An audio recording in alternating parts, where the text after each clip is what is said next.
Este episódio podia entrar num registro de ficção surreal ou num livro policial, confundido com perseguidor e perseguido.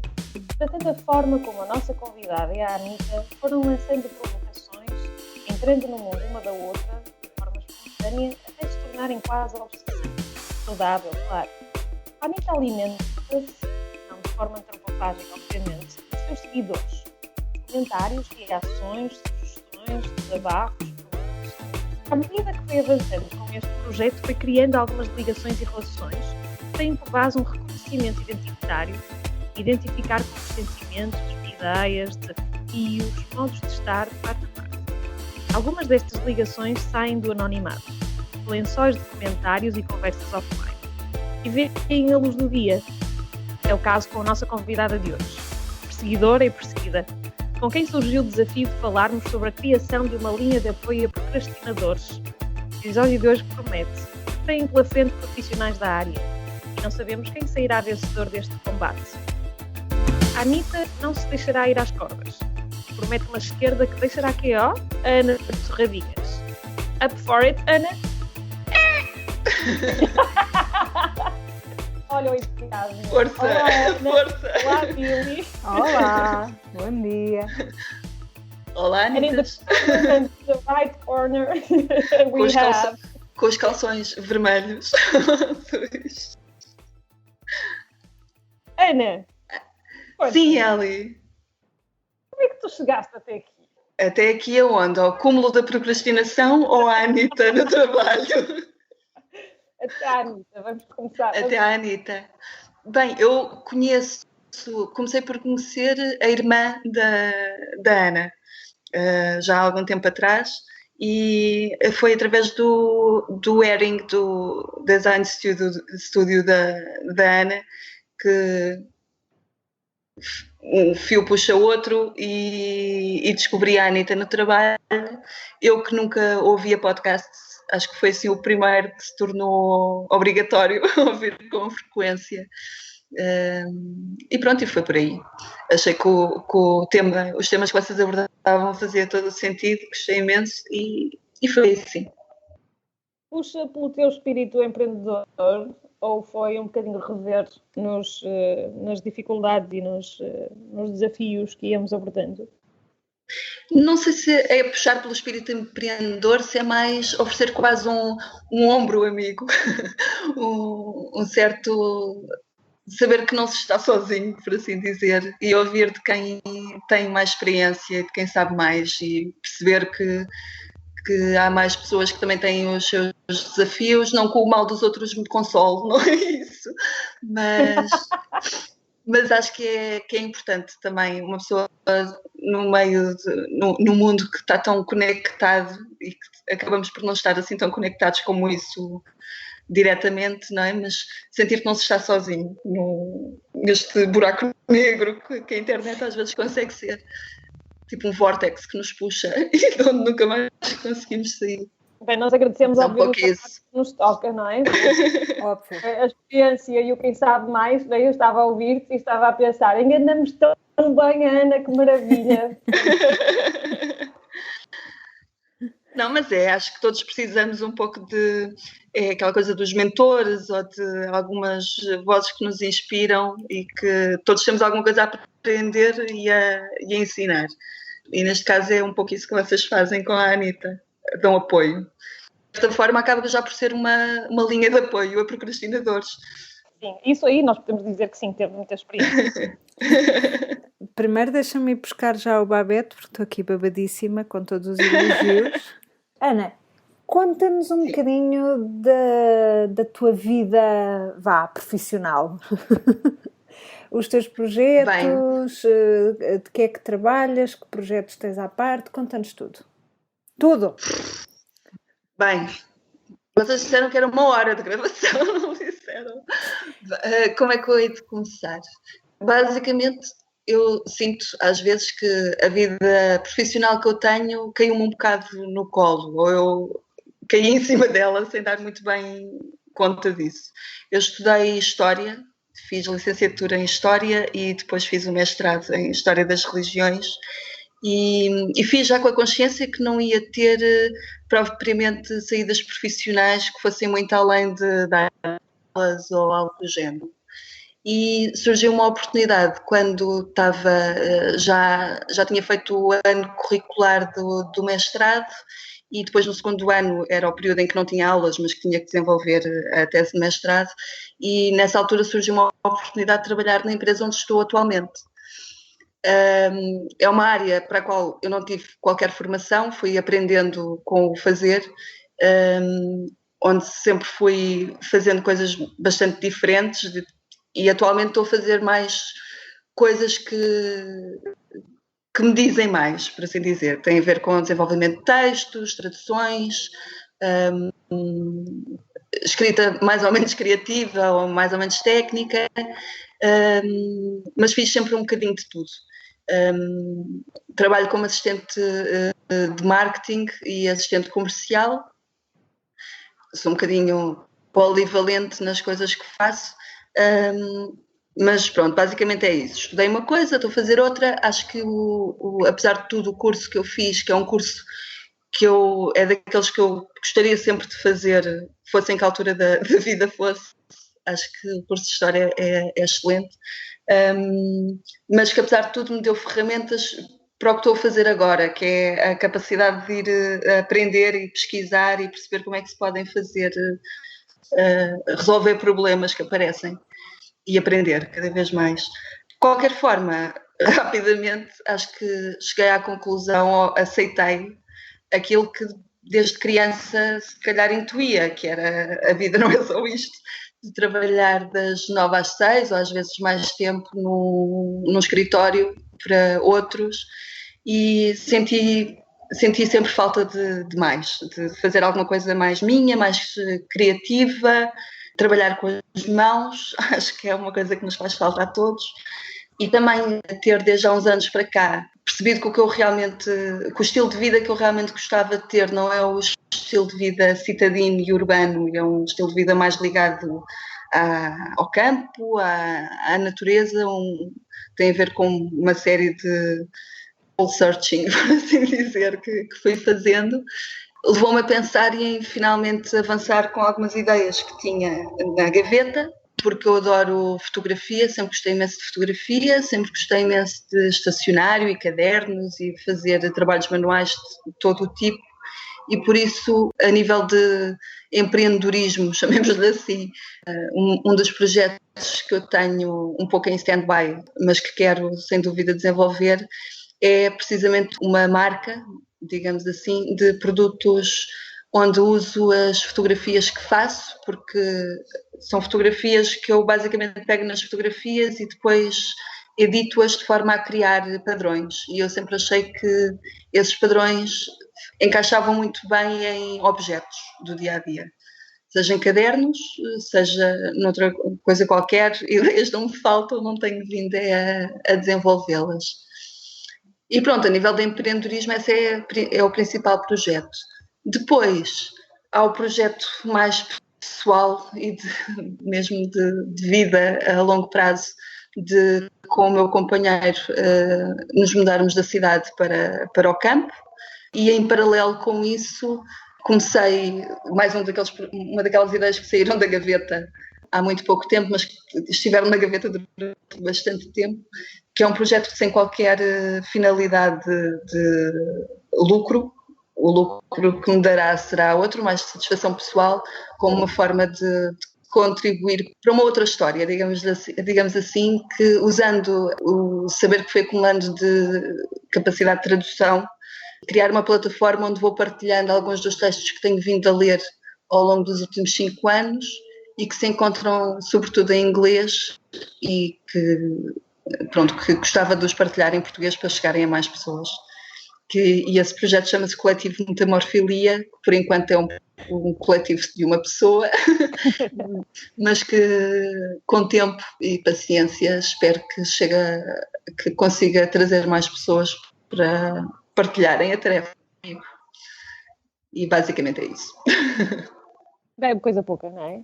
Exatamente. É porque eu tenho muito jeito para arranjar, como se diz, sarna para me coçar. E pronto. Eu gostei que falaste de N projetos e depois... Não, é isso, basicamente. Basicamente é isso, exatamente. E estou a dizer a mim própria, respira fundo, Ana, tem calma, não é assim tanta coisa. Não soa nada a isso, não soa nada. Não é? Parece-me até que tens uma vida assim descontraída e relaxada, com imensas horas no dia, claramente. Deve ser da vida no campo. Não. Pois, infelizmente a vida no campo ainda não é uma realidade e infelizmente também, ou talvez não, eu sou a minha pior inimiga, como costumo dizer, e para os outros acho que passo uma ideia de relativa tranquilidade, mas não é bem assim. Acabo por ficar um bocadinho assoberbada com a quantidade de coisas que quero fazer e a quantidade de coisas que quero aprender e explorar, e acho que sou uma pesquisadora compulsiva, por assim dizer, uma aluna compulsiva. Olha, sabendo Sim. que os dias, enfim, não esticam e tu já tens um trabalho por conta de outrem que te ocupa quase todas as horas do teu dia, as horas em que estás acordada, eu gostava de perguntar como é que tu organizas as tuas outras vidas, as vidas como empreendedora com esses projetos que acabaste de mencionar? É um processo de tentativa e erro. Eu lembro-me sempre, identifico-me mesmo muito com aquela expressão que vocês usam e acho que tem na página da Anitta, do malabarismo, não é? De ter várias bolas na mão, e a verdade é que eu tenho umas quantas bolas na mão e há sempre alguma que está no chão. Isso, ou mais do que uma.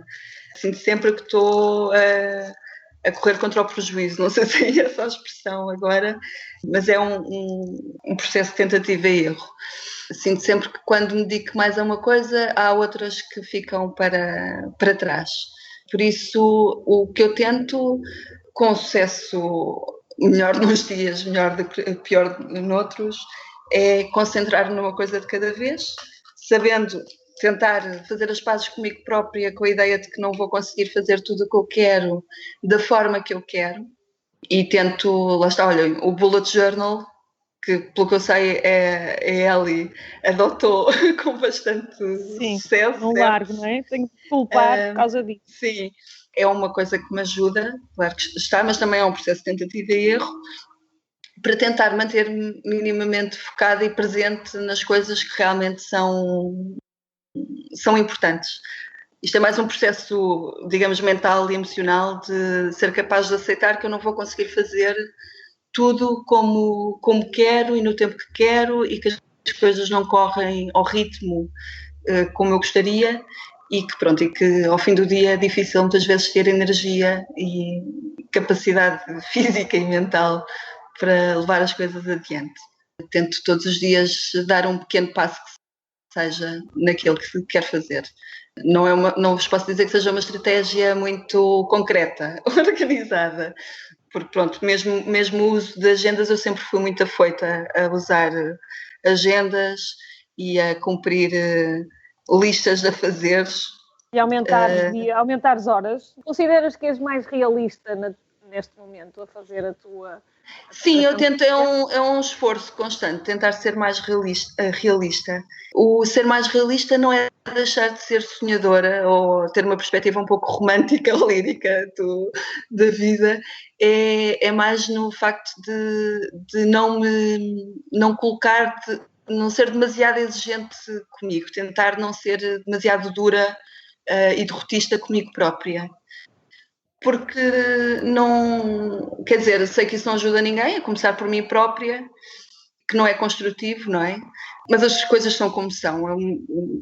A vida que eu tenho atualmente, em última análise, sou sempre eu responsável por ela. Não me vai servir de nada estar a lamentar-me ou a culpar seja quem for. As coisas são como são. Uma pessoa vai aprendendo, uma pessoa aos 20 anos, eu agora tenho 37 e percebo que tenho tanta coisa ainda para aprender, e uma pessoa aos 20 anos não sabe rigorosamente nada, ou muito pouco, e tomam-se decisões às vezes que depois nos vão prender, por assim dizer. É a bagagem que uma pessoa vai acumulando, e quando chega à idade em que já sabe melhor, se não o que quer, pelo menos o que não quer, já tem essa bagagem toda para trás que é mais difícil de largar. Já não me lembro bem qual era a vossa pergunta, mas basicamente era isso. Tínhamos feito a pergunta de seres realista na forma como pões os objetivos para o dia, ou que fazes o teu planeamento, ou se te deixas levar pelo lado mais idealista e essa quase voraz de novos projetos ou possibilidade de novos projetos. Não, eu tento, tendo em mente, tendo presente o objetivo mais idealista, por assim dizer, parti-lo, que é o que toda a gente recomenda, não é? Parti-lo em várias tarefas mais pequenas e que são alcançáveis. Sinto sempre é que, pronto, fica sempre aquela sensação de que não é suficiente, que é pouco, mas tem que ser um passinho de cada vez. Acho que a insatisfação vai estar sempre presente, não é? Quando nós tivemos primeiro contacto contigo, um dos teus primeiros lençóis, devo dizer-te que mudou muito da minha forma de operar no dia-a-dia. Apresentaste o Bullet Journal. Sim. Saltei para a página, estive a ver tudo, a devorar tudo do Bullet Journal. E neste momento eu acho que vou para aí na minha 5ª edição. E não estamos a falar contigo assim sobre isso há muito tempo, não é? Mas a verdade é que eu sinto que ao colocar tudo lá, não é? Eu já escrevo, naturalmente já escrevia imenso, para conseguir retirar mais proveito daquilo que escrevia, porque muitas das coisas perdiam-se por lá. Eu acho que me tornou um bocadinho mais, não quero usar a palavra realista outra vez, porque não é consequente, se calhar. Exatamente, porque a partir do momento em que tu tens aquilo escrito, não é? E voltas lá, não é? E voltas lá obrigatoriamente, seja no final da semana, seja no final do dia, seja no final da semana, seja no final do mês, seja no final do ano, não é? Porque te permite e faz isso de uma forma muito mais consequente também, nessa gestão, não é? Tu questionas-te se realmente o que estás ali a escrever e que se arrasta, imagina, há meses, é assim tão importante ou é assim algo que vais sequer tentar executar ou não? Dás mais valor, eu acho que comecei a dar mais valor a alguns projetos que me perseguiam, dar-lhes mais atenção e ter quase uma conversa séria comigo própria de ok, vamos lá, não é? Isto é para fazer ou não é para fazer? Porque estar há imenso tempo, não faz sentido. Eu acho que foi no seguimento desse contacto e de começar a implementar a filosofia, digamos assim, do Bullet Journal. Não quero abandonar, falta uma parte digital, confesso. Estou assim tentadíssima a fazer uma loucura, a investir numa Smart Pen, ter o melhor dos dois mundos, mas a verdade é que acho que ter assim, um impacto muito positivo. Há quanto tempo é que tu fazes o Bullet Journal? Não sei há exatamente quanto tempo, mas eu acho que descobri o conceito para aí, talvez há uns 3 anos, talvez, não sei. Foi assim uma espécie de momento eureka, porque lá está, o Bullet Journal, uma das coisas que o Bullet Journal tem de muito boas é que podemos adaptar, enquanto que numa agenda, tu compras a agenda e tens as coisas já um bocado formatadas e depois cria-se aquela frustração de teres folhas em branco. E como eu ainda por cima não tenho propriamente uma vida profissional ou pessoal que me obrigue a ter compromissos com hora marcada e dia marcado, etc., acabava por se tornar quer dizer, não fazia sentido, não me dizia rigorosamente nada e assustava-me a ideia de fazer uma agenda. O Bullet Journal também tem o seu lado assustador, porque, como tu dizes, faz escrevermos e é como se tivéssemos uma conversa com nós próprios e obriga-nos, é quase como um olhar ao espelho, não é? E obriga-nos a encarar-nos a nós próprios de frente e a pensar se as coisas fazem sentido, se estamos a ser realistas, se estamos a caminhar no sentido que queremos, lá está, se estamos a ser consequentes ou não. Por isso, o escrever acho que é o equivalente quase a uma sessão de psicoterapia, sozinhos. Mas é fundamental. E, sobretudo, escrever de forma analógica. Acho que isso nos liga ainda mais àquilo que estamos a escrever, até porque é muito mais difícil apagar e é alguma coisa palpável, não é? Uma coisa mais palpável, mesmo o ato de escrever com a mão e uma caneta liga-nos muito mais àquilo que estamos a escrever. Lá está, é assustador e ao mesmo tempo é revelador e acho que é muito importante, faz muita diferença escrever à mão. Ana, como é que tu organizas o teu bullet journal? Isso também tem sido um processo de tentativa e erro. O que eu tenho feito, agora mais ultimamente, optei por fazer um bullet journal mais pequeno, porque, pronto, como tenho a ideia tenho o tal projeto de cadernos, sou eu que faço uns, até porque acho que se tivermos um objeto que fomos nós que fizemos e mais à nossa medida, também nos convida mais a usar. Mas eu usava sempre cadernos A5 e optei por fazer um caderno A6, com capa mais rígida que dá para abrir todo, mas basicamente eu tenho o índice, tenho a tal chave que acabei por, em vez de pôr numa página normal do caderno, pus numa espécie de desdobrável, como aquelas capas que os livros, os romances têm aquela aba que abre, que me permite olhar para a legenda, esteja onde estiver no bullet journal. E depois tento ir fazendo mais ou menos dia a dia, fazer uma página para o mês e depois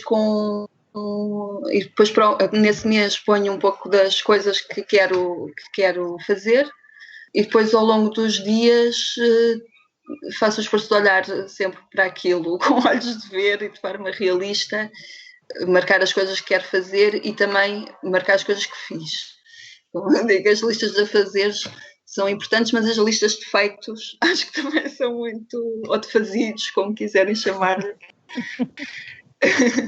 também são importantes, sobretudo, acho eu, para alguém que se considera uma procrastinadora, não se bater a si própria tanto e ter alguma noção de concretização, digamos assim. Mas é muito simples o meu. Nos primeiros ainda tentei introduzir uma parte mais criativa e preocupar-me muito com as letras e os cabeçalhos e a caligrafia e os doodles e essas coisas, mas optei por não complicar mais a minha vida e limitar-me ao conteúdo, torná-lo o mais minimalista possível. Eu noto que as minhas páginas se tornam mais criativas quando estou num ataque de procrastinação. É, exatamente. É uma forma de procrastinar em si própria. Não é? E acho que o bullet journal tem esse perigo, por assim dizer. Se uma pessoa se começa a entusiasmar muito com o tanto que pode fazer, não é? O que pode personalizar, as coleções que pode incluir, etc., acaba por se perder um pouco e é só mais uma forma de procrastinar. Por isso obriga um certo esforço de autocontenção e autocontrole para não cair nisso. É isso. Eu, por acaso, início de outono, tenho para aí 3 páginas com doodles. Tendo em conta que eu não tenho nenhum jeito para o que quer que seja desenhos, ok? Sim. Diz muito. Sim. Nos leva para a nossa questão, não é? Ana, como é que nós vamos lançar esta linha de procrastinadores anónimos? Quer dizer, não somos assim tão anónimos. Tens sugestões? Olhem, vocês não sei, eu vou ser cliente, certamente. Mas eu não preciso de mais problemas de mais pontos na lista de fazeres, mas acho que eventualmente vocês poderiam criar uma rúbrica, por exemplo, na Anitta, no podcast da Anitta, com um lado mais prático, talvez, partilharem estratégias, que já fazem um pouco com o podcast. Podia ser uma ótima ideia, Billy, prepara-te. Hein? Estou aqui. Abrimos a gravação, fazemos gravação live, em que temos uma linha em que as pessoas podem ligar e contar os seus episódios de procrastinação e nós analisamos e damos receitas para vencer. Assim, é mais um exemplo do faça aquilo que eu digo, não aquilo que... Sim, exatamente. Não, mas eu tenho que dizer que há aqui um detalhe que me pareceu espetacular e que se calhar não lhe estamos a dar a devida atenção.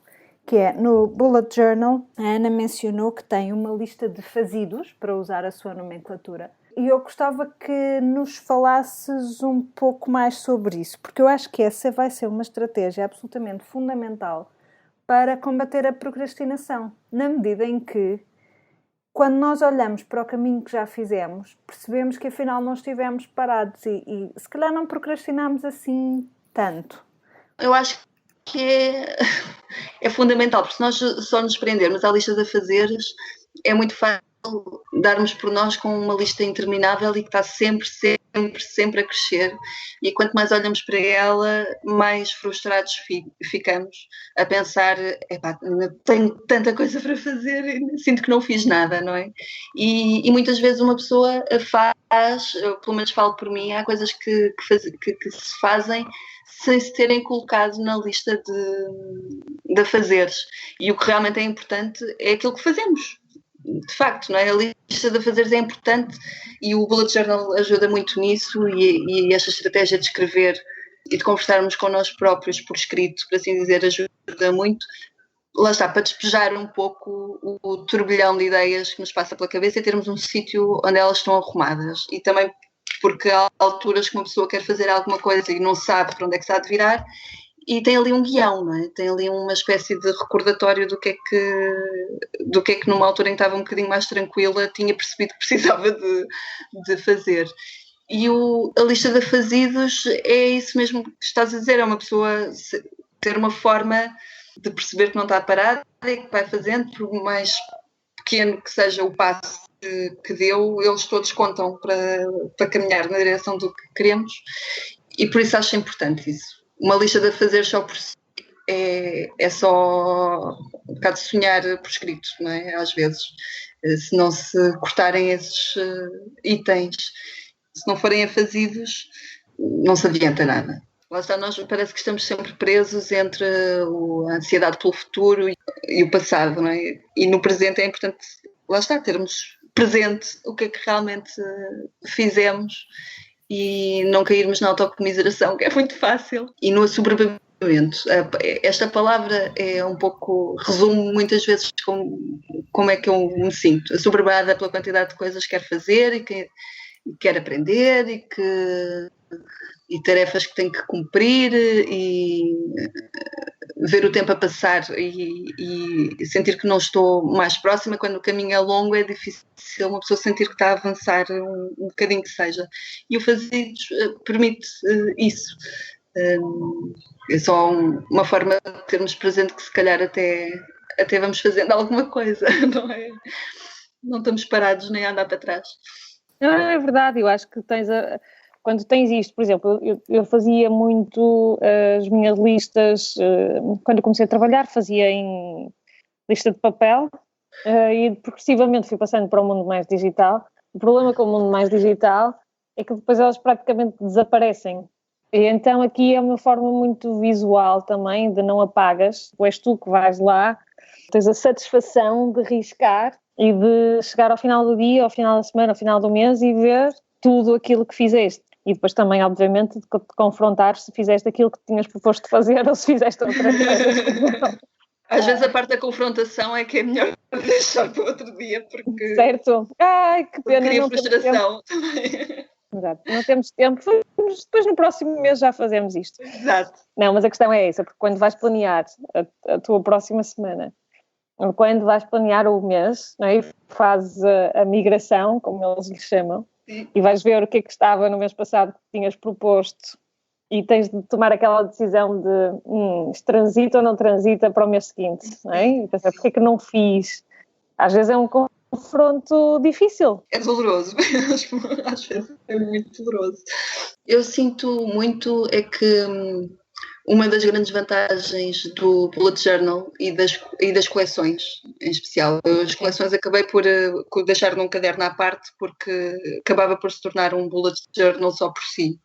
É aquele efeito do despejar o cérebro, de ter as ideias que temos e daquilo que queremos fazer, etc., colocar tudo num espaço físico, arrumado, e não contarmos com o nosso cérebro, porque isso depois às tantas só contribui para, lá está, para o sobrevivimento e para nos perdermos um pouco ou muito em relação àquilo que queremos fazer, e não estar sempre a pensar as mesmas coisas 1000 vezes, porque estão ali arrumadas e é muito mais fácil despejar. Leva-me para as morning pages da Billy. Sim. Que me fascinam.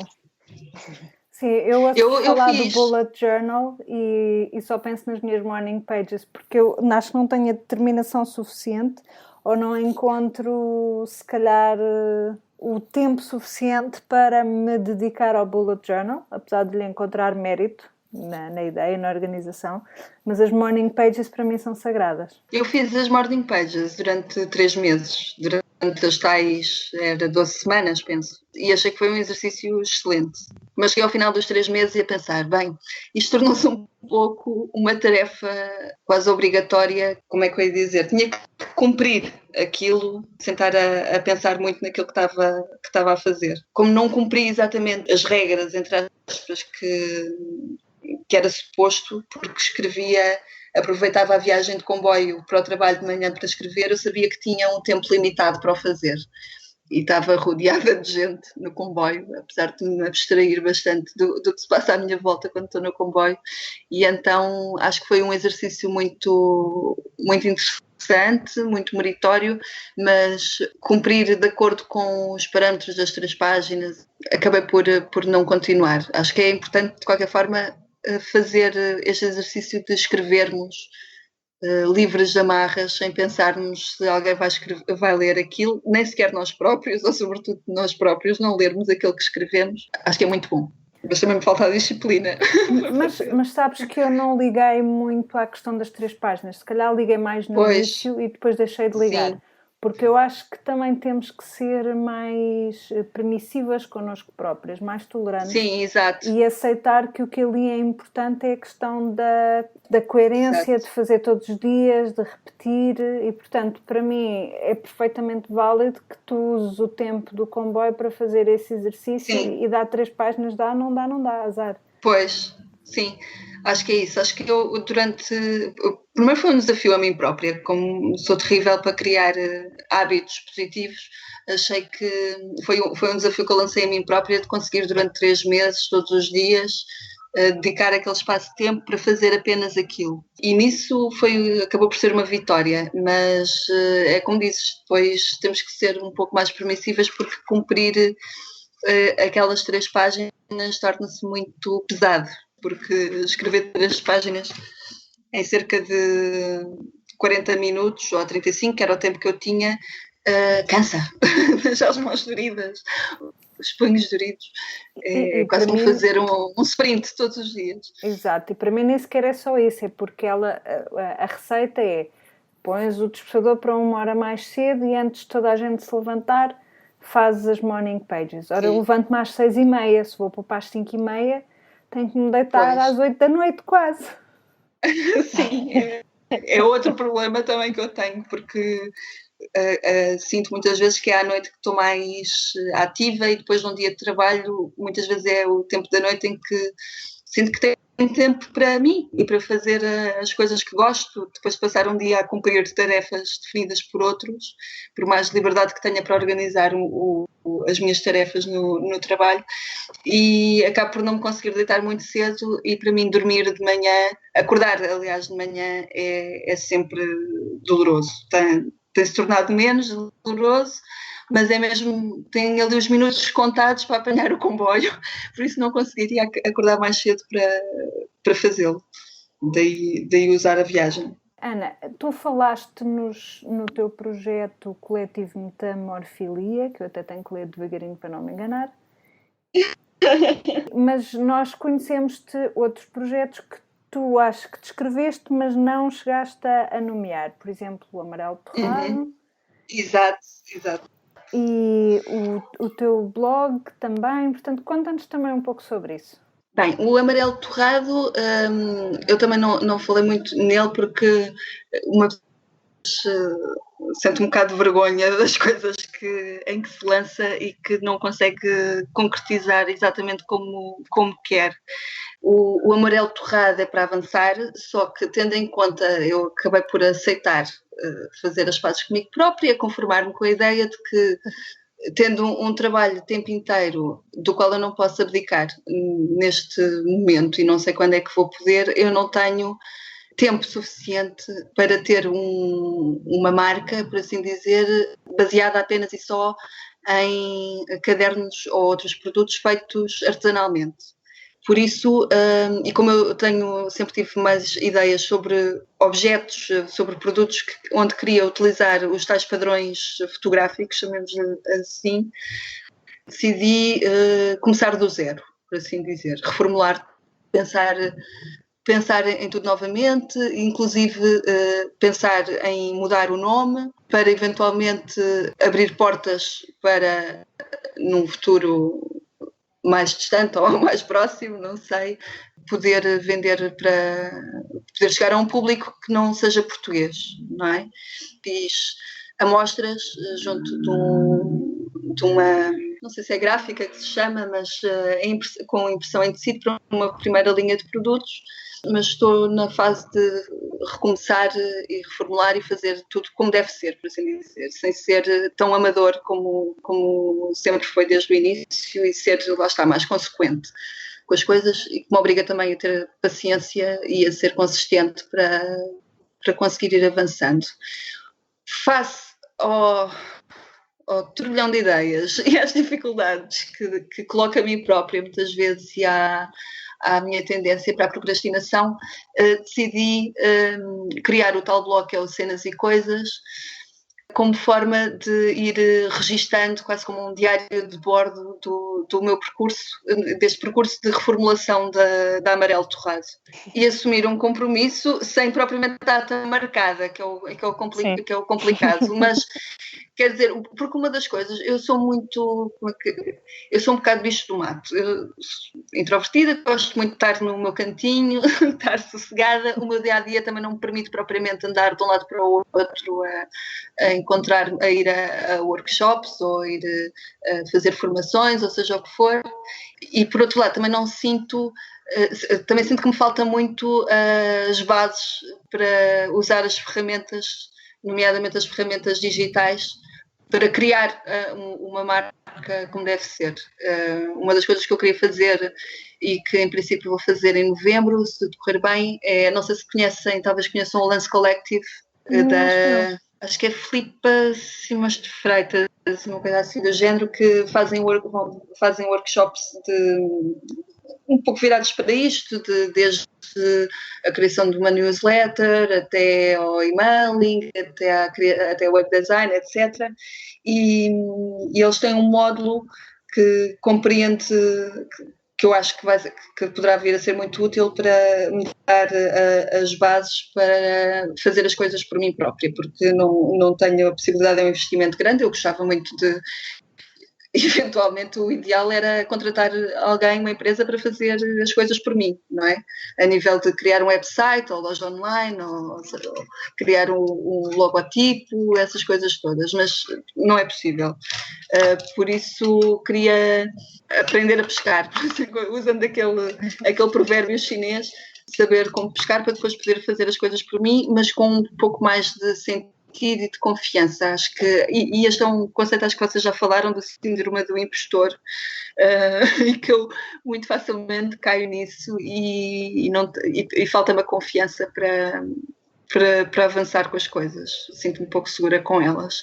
Daí também ter sentido necessidade de criar o blog Cenas e Coisas, porque enquanto que nos projetos que existem estrangeiros, sobretudo de língua inglesa, seja na Austrália, ou Inglaterra, ou nos Estados Unidos, ou seja o que for, é muito fácil encontrar e haver um pouco mais aquele discurso de quem está por trás de um projeto, partilhar aquilo que corre mal, partilhar as dificuldades, os erros, etc. Eu sinto que em Portugal isso falta, ainda é um pouco...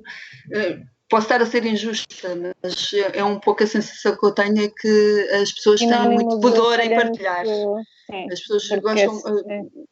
é como assumir uma derrota ou dar parte fraca, e eu sinto falta disso, dessa transparência, por assim dizer, e achei, olha, em vez de estar à espera que alguém o faça por mim, ou que apareça alguém, vou eu não me preocupar tanto com o que os outros pensam e fazer isto assim, porque é importante para mim, porque sinto falta dessa partilha, de encontrar um pouco uma comunidade, por assim dizer, que esteja no mesmo caminho, em fases mais avançadas ou mais recuadas, ou seja o que for, mas partilhar essa luta, por assim dizer, também. E daí que ter criado cenas e coisas, porque pronto, são muitas as cenas e coisas que me passam pela cabeça e quero fazer e que não, acabo por não avançar, e achei que era uma ferramenta importante, dar aquela coisa do accountability, não é? Não sei qual é a expressão mais indicada em português, mas acho que faz falta isso também. Ter a quem prestar contas, nem que seja a mim própria, e fazê-lo de uma forma pública, por menos pessoas que o vejam, acho que é importante. Acaba por ser também uma bela técnica, uma bela tática para não estares a manhã toda a fazer doodles e realmente cumprires aquele prazo. Sim, mas é um pouco um pau de dois bicos, por assim dizer, porque também é muito fácil quando uma pessoa perder-se com a própria estratégia. A própria estratégia tornar-se mais uma forma de procrastinação e ser mais uma fonte de ansiedade. Somos todos humanos, ninguém sabe muito bem o que é que está a fazer. Eu gosto de pensar assim, estamos todos a improvisar um pouco, uns melhor que outros, mas pronto, é isso. Só se vive uma vez. Sim, também. Nós identificamos também com o improvisar, certo, Billy? Muito certo. Mais correto não poderia ser.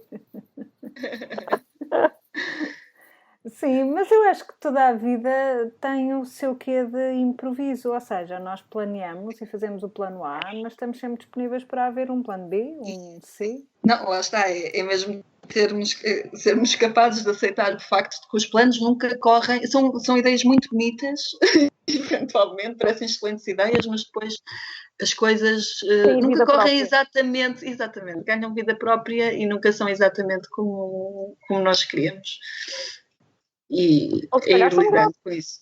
Exatamente, a questão é essa, que muitas vezes podem ser melhor, e se nós nos prendermos demasiado ao que definimos à partida, acabamos por fechar portas, se calhar, a que aconteçam imprevistos que até são bons, não é? Lá está, que a vida tem vida própria, digamos assim. Eu acho que nós ainda vamos acabar este episódio a recomendar. Portanto, há uma ideia, temos um plano, agora vamos ficar aqui à espera para ver como é que ele evolui sozinho, porque de certeza que vai dar melhores frutos. Portanto, em vez de criarmos uma linha de apoio a procrastinadores, podemos criar, mas no sentido de incentivar a procrastinação como forma de alcançar sucesso. Parece uma ótima forma de fazermos um wrap-up programa. Eu não sei se isso é muito boa ideia, mas convém ir fazendo alguma coisa. Acho que vou ter que pegar no bullet journal logo a seguir e usar esta conversa como incentivo para fazer aquilo que digo e fazer as coisas coincidir, por assim dizer. Eu acho que é uma parte de aceitação e de nos conhecermos que também passa por aí de como é que nós conseguimos tornar esse impulso procrastinador numa vantagem, não é? Em algo que assumimos e que sabemos que faz parte do processo, e depois torná-lo em algo que tem um lado positivo. Sim.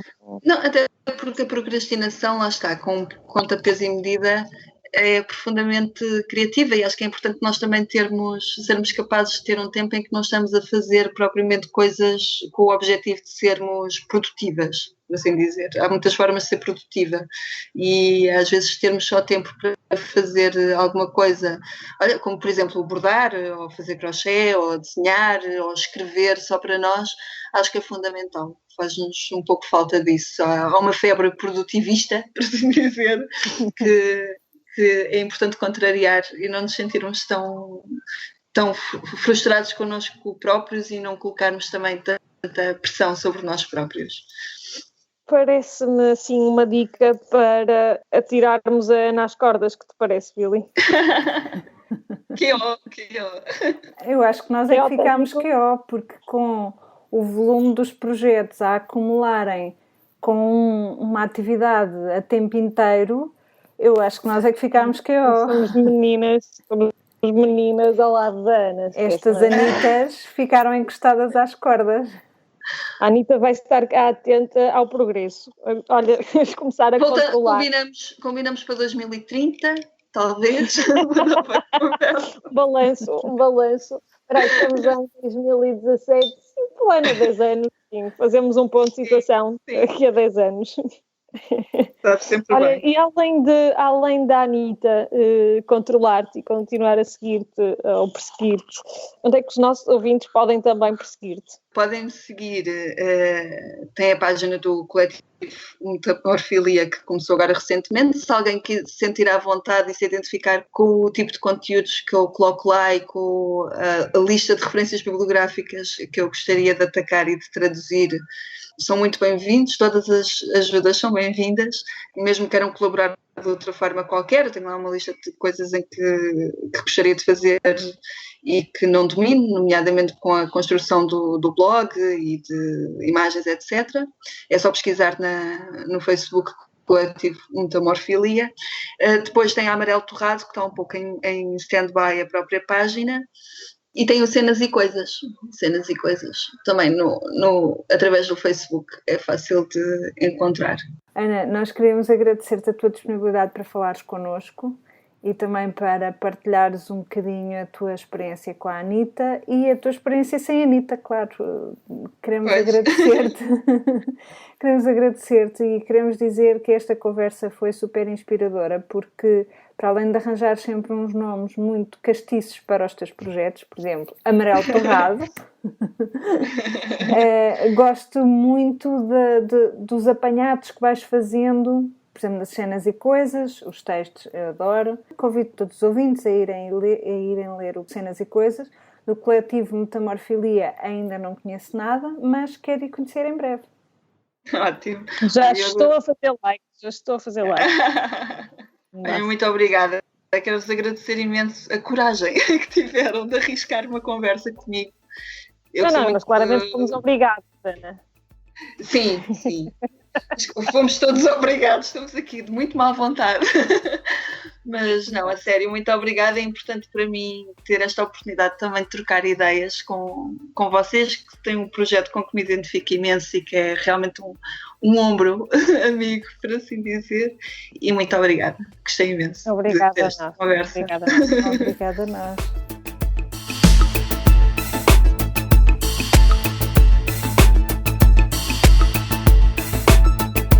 A Anitta regressa ao trabalho a cada 2 semanas com um ponto de situação nos seus projetos. No entanto, como boas aspirantes à omnipresença, continuamos ligadas no anitanotrabalho.com, onde poderão conversar connosco através da secção Querida Anitta, ou então em facebook.com/anitanotrabalho. Até breve! Até breve!